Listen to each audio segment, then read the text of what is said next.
Following video details the contents of a Department of Defense document entitled Internment and Resettlement Operations, also known as FM 3-39.40. The document is 325 pages long and is signed by Joyce E. Morrow, Administrative Assistant to the Secretary of the Army. It was created in 2010, however, has just been recently leaked to the public via the internet and can now be downloaded from multiple sources. In the description below, you'll find a download link for the document. I strongly encourage you to download it yourself and to verify everything that's being said here.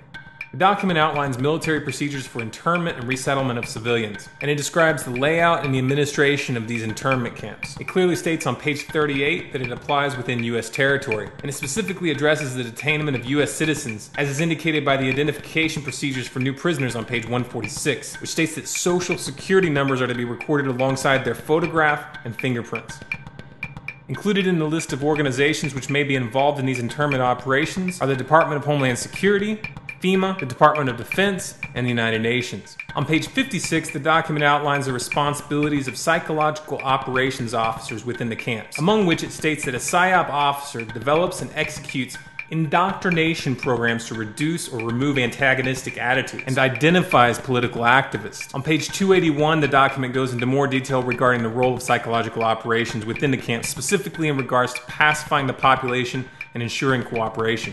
On page 238, it gives the conditions for the use of deadly force in such camps. Among the justifications for lethal force, it includes to terminate an active escape attempt. That point right there should make it clear that these camps are not benevolent disaster relief type facilities. On page 244, the document calls for the use of snipers during riots to, quote, scan a crowd and identify agitators and riot leaders for apprehension and fire lethal rounds if warranted.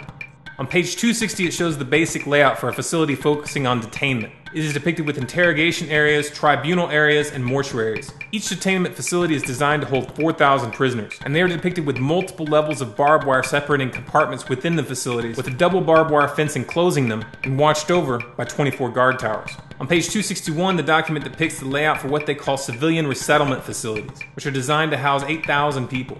Though it uses the word resettlement, the plans show multiple levels of barbed wire dividing the sections of the facility, with double barbed wire fencing on the outside, as well as 16 guard towers.